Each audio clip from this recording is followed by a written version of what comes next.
Ya. Baik. Untuk mengawali hari ini sebelumnya kita izin untuk berdoa dulu ya.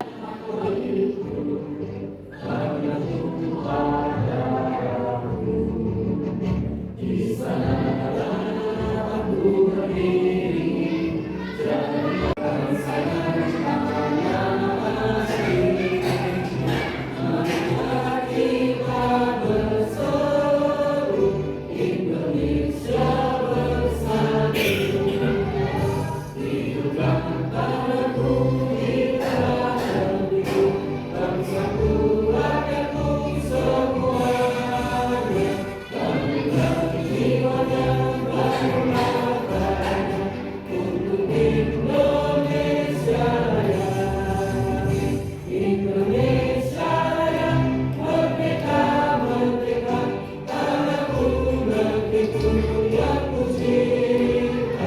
Indonesia Raya, merdeka, merdeka, hiduplah Indonesia Raya. Indonesia Raya, merdeka, merdeka, tanahku negeriku yang ku cinta.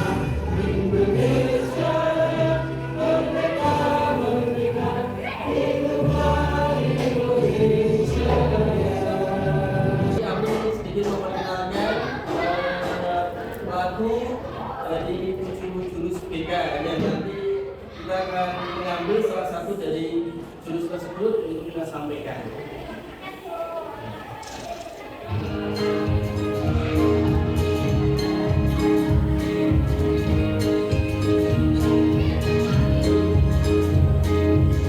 Murid mandiri dan kuat, tumbuh di lingkungan sehat, bersama guru yang hebat, penuh cinta dan bersahabat, mendidik dengan tulus, gunakan tujuh jurus. Kenali potensi, kelola emosi, tumbuhkan resiliensi, jaga konsistensi, terjalin koneksi, membangun kolaborasi, dan menangkap situasi. Dari tujuh jurus hebat itu kita masuk ke jurus yang pertama. Sebelumnya mohon maaf Bapak Ibu semuanya, kami hari ini kita akan berdengar untuk dari sini ditugaskan dari satu kecamatan yang ditunjuk adalah dari SMP 1 Grogol. Kami dari Fasalnas yang kemarin di BPGTK Jawa Tengah. Kemudian hari ini kita diminta untuk berbagi praktek baik. Dan hari ini kita masuk ke jurus 1, yaitu kenali potensi. Ya. Karena ini nanti Bapak Ibu semuanya, kalau yang pertama itu kita pasti mau nggak mau akan melihat potensi yang akan kita dapat dari anak-anak. Dia nanti condong kemana dan bagaimana. Nah, karena ini Bapak Ibu kelas 9, nanti tidak hanya mengenai potensi, tapi nanti ada tes majemuk, di mana nanti dia nanti anak itu nanti condongnya itu misalkan nanti untuk bimbingan karir dan di BPK, dia nanti cocoknya di mana, potensinya nanti kerjanya di mana. Dan nanti untuk mengetahui bagaimana asesmennya nanti akan kita share seperti itu. Bapak Ibu semuanya, ini ada satu gambar. Dari gambar ini kira-kira dari Bapak Ibu apa yang panjenengan lihat kira-kira? Kalau dari Pak Yoga mungkin, dari Pak Yoga gambar ini pasti mana gitu? Enggak kayak Bu? Oh enggak kayak. Ada penguin, ada gajah, ada ikan, ada anjing laut, ada anjing. Dan di situ ada guru. Masnya itu apa mas?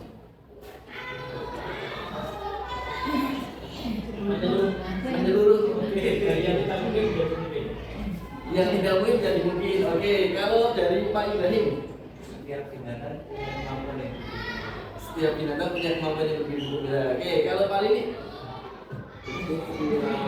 mungkin ada yang mau jawab dari Bu Putri mungkin? Iya, lihatnya Pak Lili. Iya, dua kita.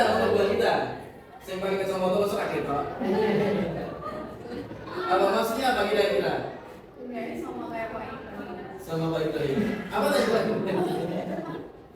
Iya, kalau Please climb that there. Artinya apa Bu? Menek. Kira-kira kalau ini tadi disuruh menek, bisa menek semua bukan Bu? Tidak bisa. Kenapa? Karena kalau menek itu tidak bisa, apalagi gajah, apalagi ikan. Maksudnya apa? Setiap anak punya kelebihan dan kekurangan masing-masing. Tidak semuanya nanti misalkan kalian disuruh menek tapi mungkin disuruh tenang, bisa atau tidak Bu? Tidak bisa. Mungkin kelelep seperti itu. Gajah mungkin disuruh menek nggak bisa, tapi untuk yang lainnya juga bisa. Maka di sini termasuk nanti kita mencari potensi apa yang dimiliki sama anak-anak kita. Seperti itu. Nah potensi ini nanti di sini nanti saya akan kita langsung asesmen kira-kira nanti cenderung di mana, ya jenengan nanti cenderungnya nanti cenderung di mana, kira-kira nanti hasil dari tes nanti jenengan akan mengetahui. Mungkin bapak itu minta izin untuk bisa scan dan bisa ternyata selama ini pakai ini loh seperti itu, monggo di scan.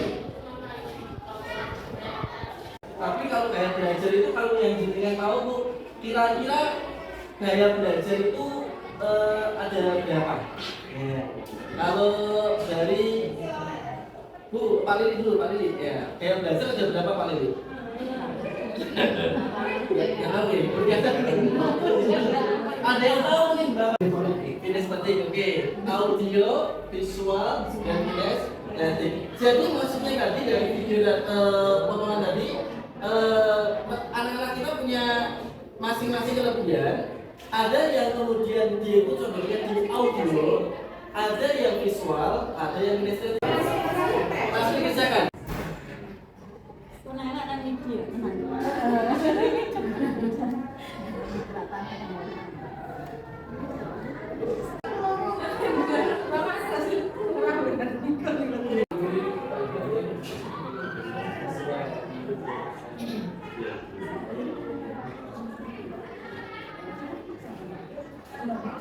Kalau sudah, ini mohon izin untuk yang audio, sinten mau kira-kira ada yang visual, yang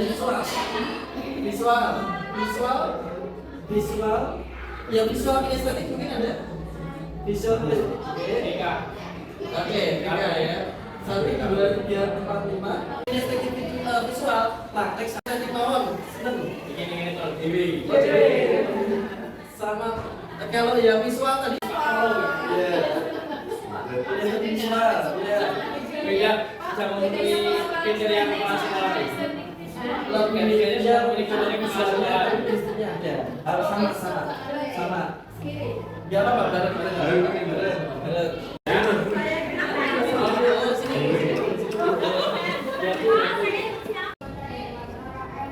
atau misalkan visual nanti jenengan kira-kira nanti seperti apa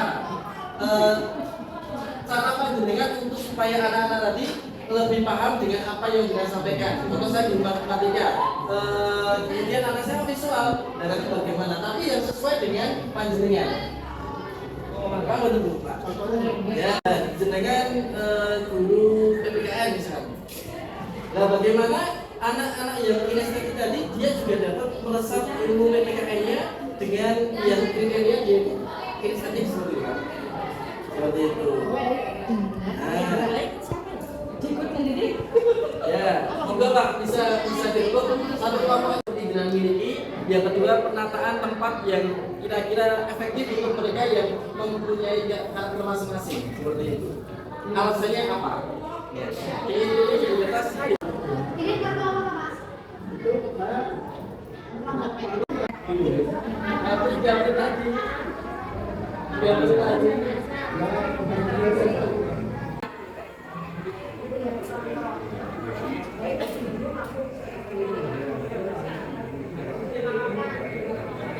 Dari yang kita visual dulu ya, dari pengamat ini ya, pengamat ini. Kemudian visual ya, biar mereka untuk strategi pembelajaran yang nanti bagaimana supaya anak paham.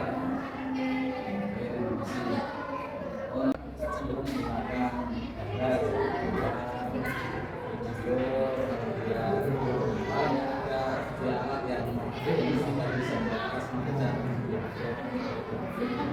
kalau yang audio yang belakang karena memang lebih condong ke pendengarannya seperti itu. Baik, yang di kelompok sini, kelompok ya, praktek tapi juga ada contoh nih. Nah ini gimana nih?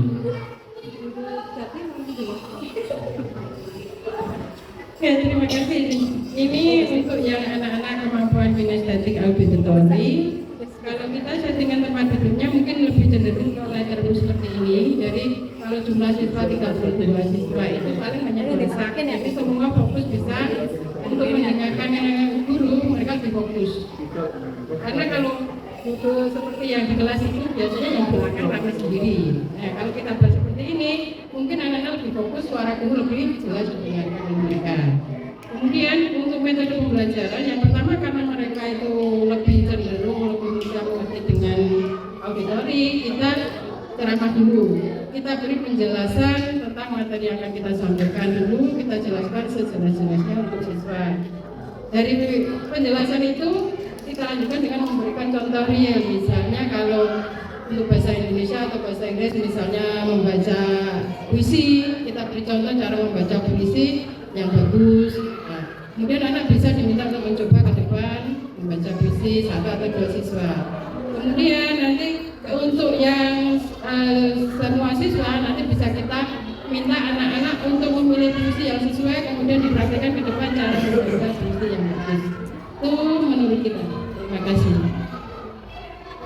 Baik, audio cuma dikit, yang visual kinestetik lebih banyak, yang kinestetik ada. Tapi yang belum ada apa Bu? Audio. Dan ternyata bisa jadi anak-anak itu yang audio nggak ada bisa jadi. Kebanyakan apa? Kebanyakan apa? Kinestetik seperti itu kayaknya di sini.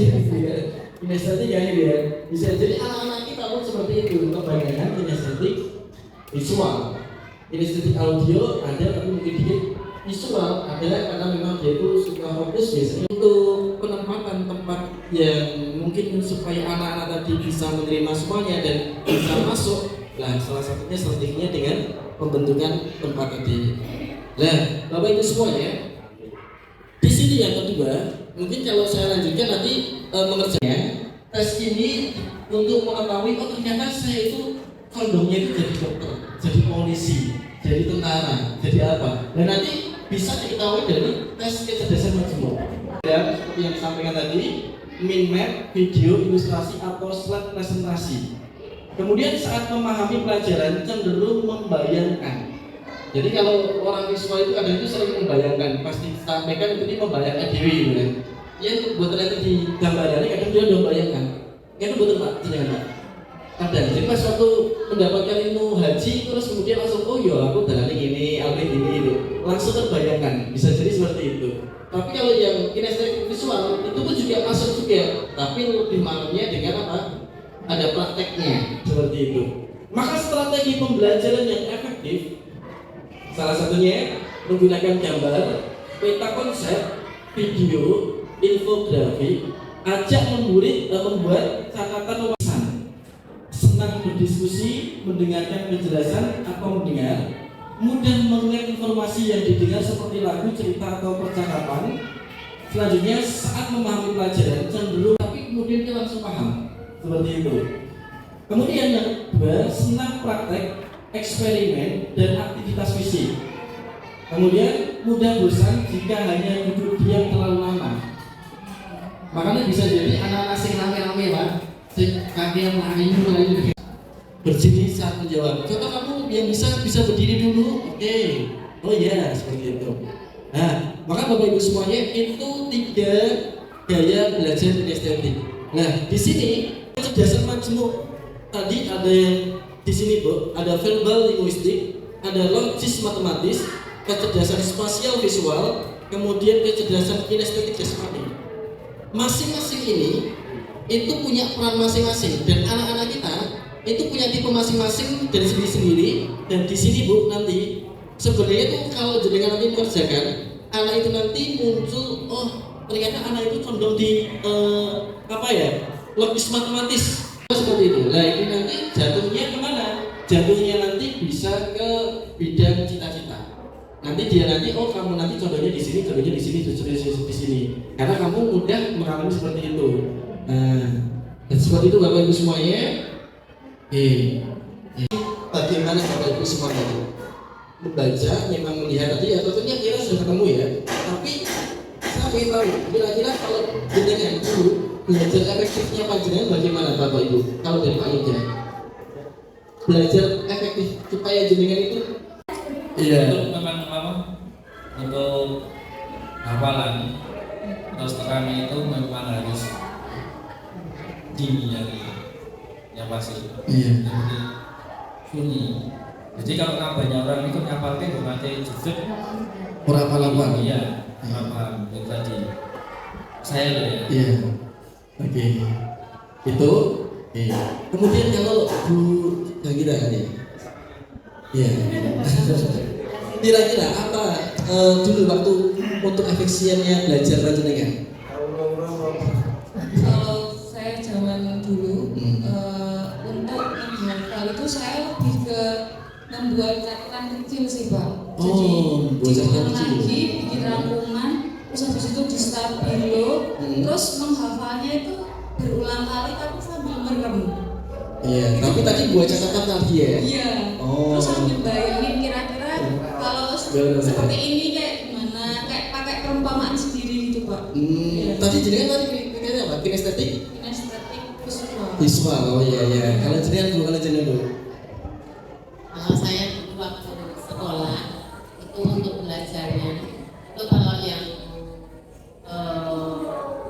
hafalan itu kan saya kurang suka. Iya. Saya kurang suka jadi nggak pernah belajar untuk hafalan. Nilainya jelek. Iya. Untuk hafal ekstra saya itu dulu belajarnya di waktu malam, terus sepi, terus sampai soal-soal setiap ada soal-soal. Iya. Jadi nyari tempat sepi lah ya. Lama Pak. Karena saya misalnya memahami sesuatu itu pasti saya membaca, saya ulang-ulang sampai berapa kali, 5 kali, 6 kali baru paham benar. Jadi memang untuk pemahaman kurang cepat. Tapi misalnya nanti saya kalau udah paham itu lama ingatnya itu. Jadi memang sesuatu yang unik juga ya. Jadi lebih ke melihat tadi ya, mengulang terus itu. Bisa. Kemudian untuk saat kondusinya belajar itu memang saat sebelum subuh itu enak. Jenengan waktu itu belajar sebelum subuh. Nyari jam sepi ya. Kalau lama itu memang nggak bisa masuk. Oke. Kalau mungkin pemikiran. Dari dulu mana yang penting sama dihafalkan dominir Pak, harus dominir. Jadi hafalan, tulis, yang mandiri. Iya. Bedanya sama Bu kita hafalnya harus merem. Tapi kalau saya tidak, nanti kalau saya merem sih bablas tidur Pak. Jadi tapi hafalnya itu memang harus benar-benar sepi, hening. Itu baru bisa masuk. Kalau enggak ya nggak bisa. Oke, baik. Kalau jenengan dulu. Paham, baru lanjut materi selanjutnya. Baik. Kalau jenengan Pak. Baik. Kalau saya mirip sebenarnya bisa dikatakan seperti itu. Iya. Kalau saya dulu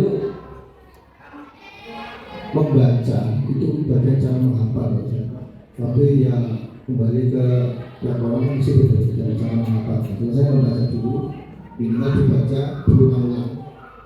Nah, setelah itu nanti ingat apa enggak ya tergantung kondisinya ini seperti apa. Itu cara belajar begitu. Kemudian kalau yang ada Jadi saya masih dirangkum. Setelah saya rangkum, baru nanti saya hafalkan paginya itu jam 4, jam 3 saya baru ngapalin suasana yang sepi. Ngapalin cara bangga saya ngapalin itu. Dulu seperti itu. Mendengarkan guru-guru. Guru saya dulu paling sering nggak duduk di depan, karena paling mendengar. Kalau di belakang itu biasanya kan teman-teman bisa ngobrol.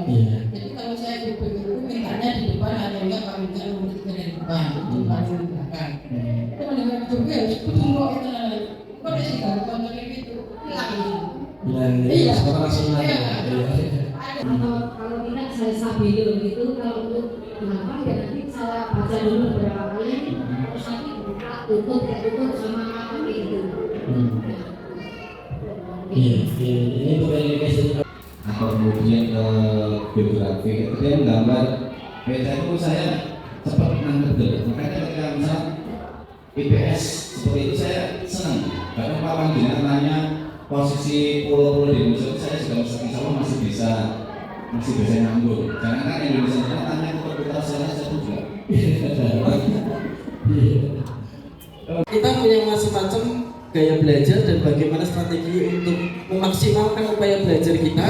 Salah satunya ya tadi kita punya gambar masing-masing. Nah itu nanti harapannya dari anak-anak kita nanti kita kasih gambaran juga biar kamu itu nanti cepat paham dengan apa yang Pak Guru, Bu Guru sampaikan. Salah satunya seperti ini, seperti gambaran yang disampaikan oleh Bapak Ibu Guru. Jenuh, ya. Izin di sini mohon Bapak Ibu untuk konsentrasi. Nanti kalau ada yang salah maka ada hukumannya. Iya. Kalau saya nanti bilang pagi Bapak Ibu, nanti tepuk 1 kali. Ya. Kalau saya bilang siang, tepuk 2 kali. Sakit? Coba ya. Pagi, siang. Oke. Kalau sore 3 kali. Sore. Oke. Kalau malam, pagi, siang, malam. Ya, ini terlalu konsentrasi. Iya, ya.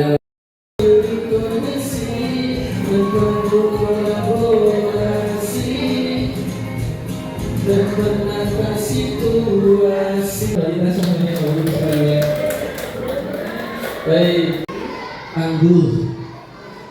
Ya, kita mencoba menggunakan nanti daya lenting. Daya lenting gimana? Dimana kayak bola itu kalau jatuh bisa memantul, bahkan bisa lebih tinggi. Maksudnya apa? Resiliensi tadi tangguh itu maksudnya apa? Ada enggak yang jenengan alami ya?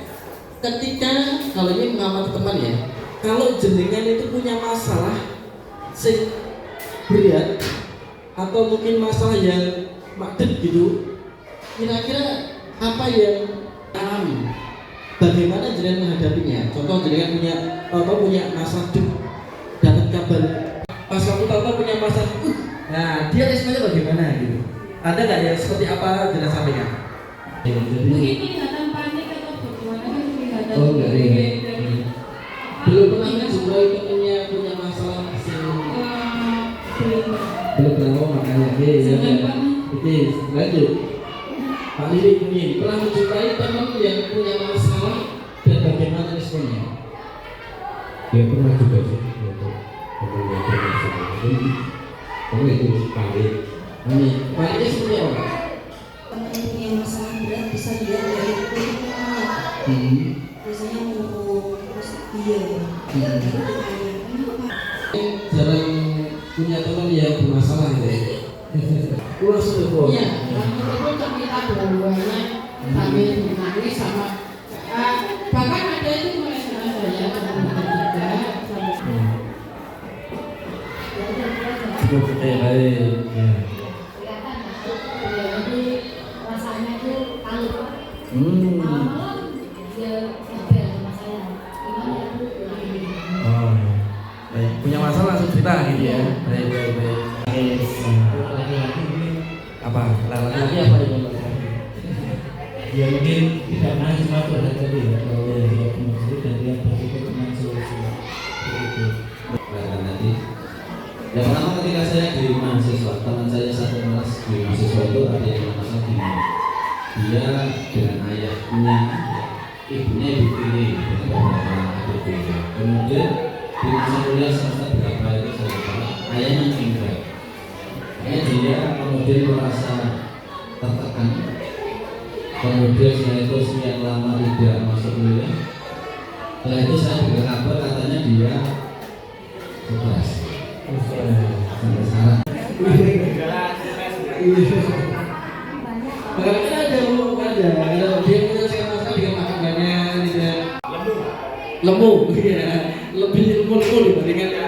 milenial ya. Ngeyel. Sopan santunnya kurang. Ya. Kebutuhan fisiknya berbeda. Kalau punya masalah kira-kira bagaimana Pak? Mereka lapor ke American Psychological Association atau apa? Sekitar 91% Gen Z itu mengaku pernah mengalami setidaknya satu gejala fisik atau emosional akibat stres. Contohnya seperti merasa depresi atau sedih, kehilangan minat, motivasi atau energi. Makanya bulan 4 tahun melaporkan gejala terkait kesehatan mental seperti depresi dan gangguan kecemasan. Penelitian lainnya dalam Journal of Abnormal Psychology pada tahun 2019 menunjukkan peningkatan besar dalam tingkat depresi di kalangan remaja dan dewasa muda antara tahun 2009 sampai 2017 sampai saat ini. Penting ini konsepnya adalah atau resiliensi adalah kemampuan tugas kita seperti itu Bapak Ibu semuanya. Pola pikir di situ ada dua mindset Bapak Ibu semuanya. Kalau Dek memperkenalkan konsep growth mindset yang meyakini bahwa kemampuan bukan bawaan lahir tetapi bisa dikembangkan. Semakin banyak mereka berlatih, belajar cepat. Nah maka Bapak Ibu ada dua pola pikir yang berbeda. Ada growth mindset sama fixed mindset. Yang kita nanti tugas kita adalah menanamkan kepada anak-anak kita. Growth mindset itu apa? Yaitu keyakinan bahwa kecerdasan dan keterampilan bisa dikembangkan lewat belajar dan berusaha. Tapi kalau fixed mindset, keyakinan bahwa kecerdasan dan keterampilan bersifat tetap tidak banyak bisa diubah. Nah kita bisa dikasih challenge. Kalau pola pikir tetap atau fixed mindset itu kalau dikasih challenge maka dia itu akan menghindar. Tapi kalau untuk orang-orang yang berpikir bertumbuh dia akan menerima. Kalau untuk orang yang berpikir tetap kalau dikasih obstacle maka dia nanti akan menyerah. Tapi kalau berpikir bertumbuh dia akan bertahan. Aku akan bertahan seperti itu. Kalau kemudian dikasih effort, ya orang yang berpikir tetap dia akan mengatakan itu adalah mubazir. Tapi kalau orang yang berpikir bertumbuh, wah ini peluang untuk bisa lebih baik. Ya. Ini suara pola pikir tetap itu seperti apa? Contohnya, kalau orang yang berpikir tetap tadi atau fixed mindset, dia akan bilang kalau saya gagal, saya tidak mampu. Tapi kalau orang yang berpikir bertumbuh, kalau saya gagal, berarti saya harus belajar lalu mencoba lagi. Kalau orang yang berpikir bertumbuh tadi, lanjutannya, saya akan menerima pekerjaan yang belum pernah saya kerjakan, sebab ini adalah peluang untuk belajar. Kemudian kesalahan merupakan sebuah proses belajar dan peluang untuk meningkatkan potensi. Itu pola pikir bertumbuh. Tapi untuk orang yang pola pikir tetap, nah maka ini pola pikir fixed mindset ini atau growth mindset itu tipe-tipe seperti Bapak Ibu semua. Orangnya itu pesimisan, tidak bisa berubah, kaku, menetap. Kalau pola pikir bertumbuh, mereka akan bukan bawaan lahir, terbentuk dari latihan, masih bisa berubah, kuat dengan bimbingan. Nah itu pola pikir fixed mindset. Nah, hari ini Bapak Ibu coba jenengan tulis di kertas masing-masing contoh growth mindset. Kalau punya masalah seperti tadi,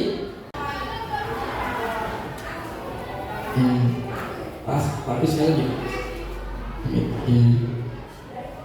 Ya, kata-kata motivasi yang punya masalah tadi membuat growth mindset. Belajar dan berusaha adalah faktor kunci yang akan menentukan sukses tidaknya seseorang. Ya.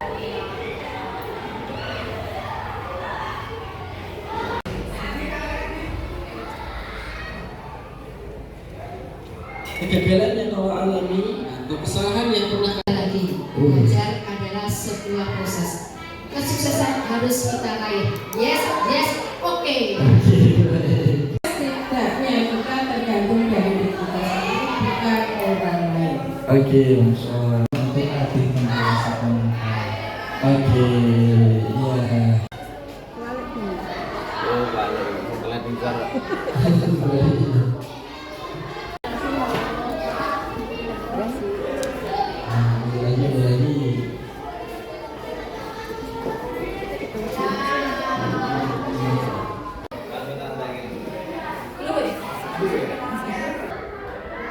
terus. Siapa jenengan ingin mengucapkan terima kasih? Ke siapa? Ke siapa?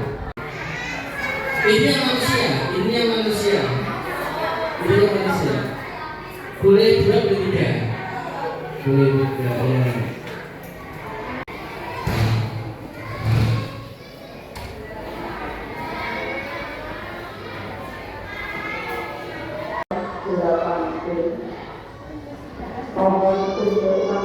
Tiga boleh. Kepada siapa? Kalau mengucapkan terima kasih kepada siapa?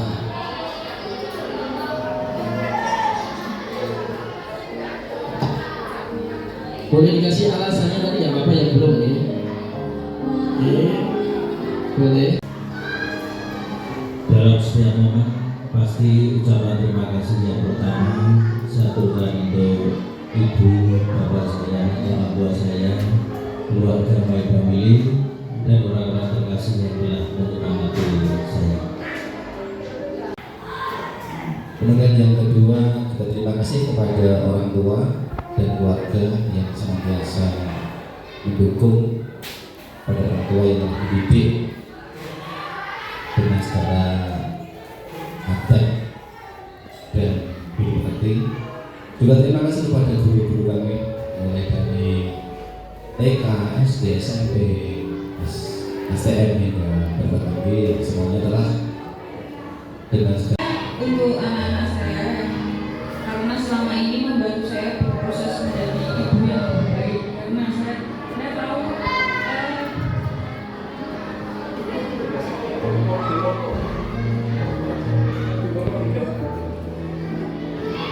karena saya harus menjadi ibu yang baik. Harus kuat. Terus yang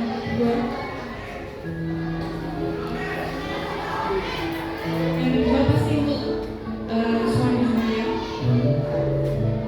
karena setiap hari selalu membersamai, terus mengerti bagaimana keadaan saya dan harus membagi tugas, harus menjadi guru tapi juga menjadi ibu. Terus yang ketiga untuk teman-teman PPKN selalu mau menerima apapun curhatan saya sepele mungkin itu pasti diterima, walaupun pakai jokes bapak-bapak tapi tetap diterima. Yang keempat pasti ibu ya, karena selalu bersabar terus menanti saya, semoga bisa menjadi beda.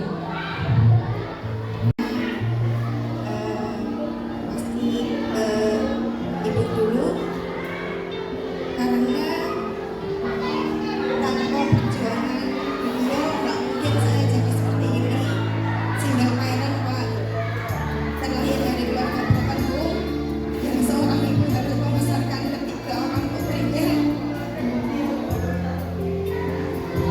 dengan segala kekurangan, tapi berkat usaha dan doa seorang ibu bisa mengantarkan saya sampai di titik ini. Yang pertama. Yang kedua, terima kasihnya pada tentunya para suami untuk supportnya, untuk effortnya, karena beliau saja tidak bisa setiap hari membersamai kami. Jadi apapun untuk anak istrinya pasti selalu dirayakan. Yang ketiga, terima kasih untuk anak saya, benar-benar berdua di rumah, dia yang selalu menerima. Oh iya, mama belum bisa jemput, yang harusnya pulang setengah 1 sampai dijemputnya sampai setengah 3. Aduh, cuma sendirian di sekolahnya karena saya harus masih tetap di sini dengan kewajiban saya. Terima kasih untuk ayah saya karena dia anak sekecil itu tapi dia paham tentang tanggung jawab dan kewajiban mamanya. Masya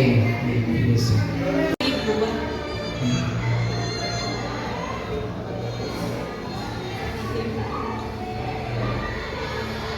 Saya tidak bisa berkata-kata kalau seperti itu.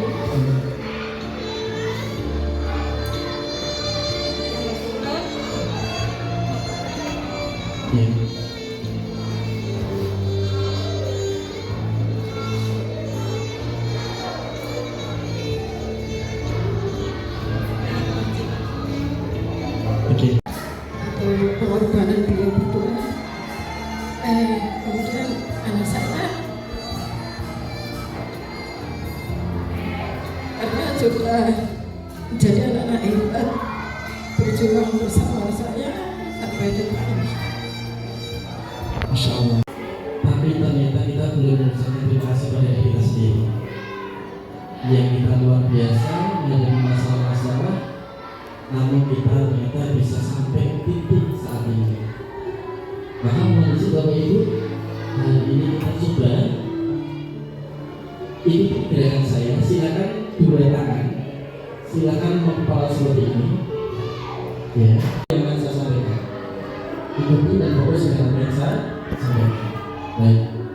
Itu juga silakan Bapak Ibu hidup nafas dalam, kemudian keluarkan dengan pelan-pelan. 1, 2, 3, nafas dalam. Hembuskan pelan-pelan. Lebih rileks lagi. Jika tidak silakan nafas dalam. 1, 2, 3. Hembuskan pelan-pelan. Sekarang Bapak Ibu semuanya izinkan dan biarkan. Sekarang Bapak hanya fokus pada suara saya. Dan sekarang Bapak Ibu semuanya izinkan dan niatkan hari ini menjadi rileks, menjadi nyaman, rileks dan rileks sekali. Dan kemudian masuk ke alam bawah sadar lebih nyaman dan nyaman sekali. Dan sangat nyaman sekali. Sekarang izinkan dan niatkan Bapak Ibu semuanya bisa membantu untuk menyelesaikan permasalahan-permasalahan yang menghadapi. Maka ya Allah, terima kasih atas nikmat yang Kau berikan kepada kami. Sehatkan tubuh ini ya Allah, karena bisa jadi kami masih punya beban di keluarga kami yang harus kita jaga. Aku harus kuat ya Allah, kuatkanlah tubuh kami selesaikan. Maka ya Allah, terima kasih wahai diriku, terima kasih ya. Aku tahu kamu lelah, aku tahu kamu capek, tapi kamu harus selalu kuat. Orang-orang yang saya sayangi, terima kasih ya, terima kasih selalu ada untuk kami. Rabbana atina fid dunya hasanah wa fil akhirati hasanah wa qina adzabannar. Amin, amin ya rabbal alamin. Baik semuanya, itu ketika bisa buka matanya. 1, 2, 3. Baik. Sekarang Bapak Ibu semuanya mohon izin tekankan orang yang ada di sampingku. Engkau adalah sahabatku, maka aku akan selalu ada di sampingmu. Kesalahanmu, insya Allah. Maka sahabatku, jadilah sahabat terbaikku. Baik, terima kasih Bapak Ibu semuanya. Yang harus kita selesaikan yaitu jenengan pakai seperti itu.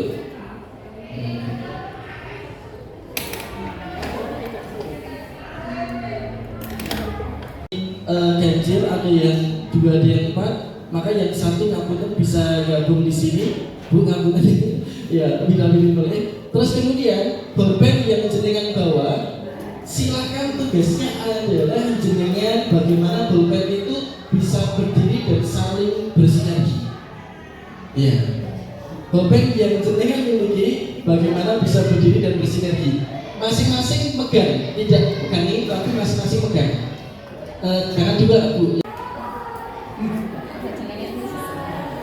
Bisa, ya.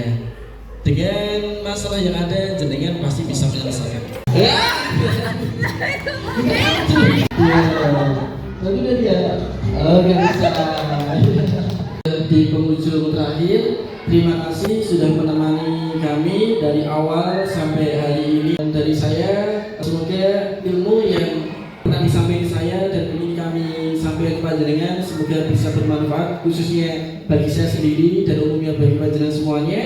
Dan Allah kalau dikasih waktu suatu saat nanti kita akan menempuh jurus yang lainnya seperti itu.